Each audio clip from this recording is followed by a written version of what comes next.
Today we're going to check out the Anbernic RG35XX H and see if the horizontal form factor brings anything to this well-established line of devices.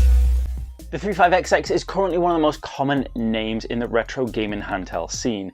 Anbernic's 35XX devices were inspired by the original Miyoo Mini and have come to perfectly fill a spot in the retro gaming market that is an ideal, cheap and easy to use device for any newcomers to the scene or anybody that just wants something easy and simple to carry around in their pocket. The original 35XX variant was improved upon with the Plus model, which gave it more powerful internals, which gave it access to RetroArch and therefore better emulation opportunities. And now we're seeing a horizontal version of the 35XX which shares the internals of the 35XX Plus. Not wasting too much time talking about the internals because they are pretty well established right now, and you can find all this information on the chronicspartan.com comparison tool. But the 35XX H has a H700 quad-core CPU and a G31 dual-core GPU, all boasted by 1GB of LPDDR4 RAM. Now, as we discussed in the 35XX Plus review, these kinds of internals give you solid emulation all the way up to the Dreamcast generation as well as the Nintendo DS. And the 35XX H does a solid job of that, but we'll go into the emulation in more detail later on because for the most part it's the same as the 35XX Plus. The things that make the 35XX H different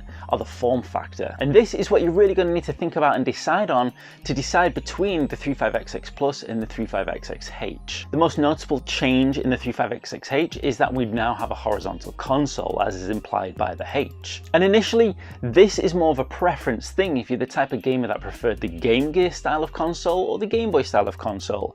Do you prefer vertical or horizontal? In that respect, the H is more of a preference thing than anything else. But along with the horizontal form factor, there's a very noticeable improvement with the H that doesn't appear on any of the other 35XX consoles, and that is thumbsticks. 35XX consoles to date have not had thumbsticks, and that's predominantly been because of the games that they emulate.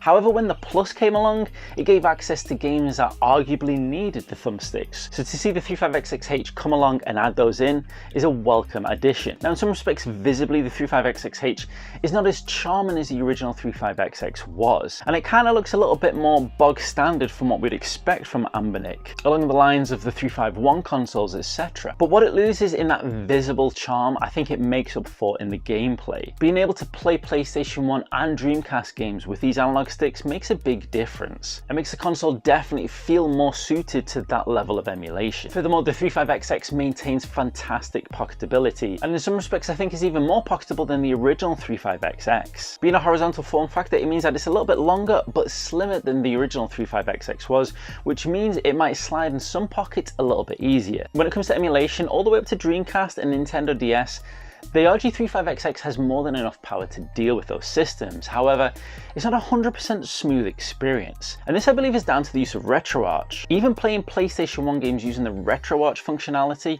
was a little bit flaky. Certain inputs weren't being registered and certain games just wouldn't run properly. For example, when playing Colin McRae 2 on the PS1 using RetroArch, the inputs just weren't being recognized, but when I'd move over to the standard emulator, there were no issues whatsoever. Now, you can go in and mess around with settings on RetroArch, that's why we use it so much, and that's why it's nice to see it on a device like this.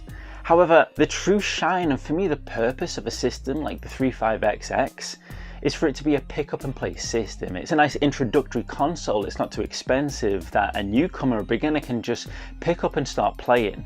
And if you have to start messing around with settings in RetroArch, it kind of takes away the shine and the purpose of what I believe the 35XX is all about. I do think that technically the 35XX H is an improvement on the Plus, but similar to my comments of the Plus compared to the original 35XX, I think bit by bit the system is starting to move away from what it was. I think it's starting to overcomplicate things and add a little bit too much into the pot. If you're looking for the simplest, best way to just dive into retro gaming handhelds and get that experience of some of the best, most classic golden generation of handheld experiences without any issues, the 35XX is a great option, but you might find yourself having a few more issues than you'd like to deal with. But if you want a very capable, pocketable and powerful console for less than $68, the 35XX is a fantastic option. And for those of us that don't mind messing around with settings, tinkering and trying to find the best way to get the best experience out of a system like this, then the 35XX is a great choice. If you want to get your hands on one, links will be in the description below. But if you want to compare it to the 35XX Plus, then check out this video right here.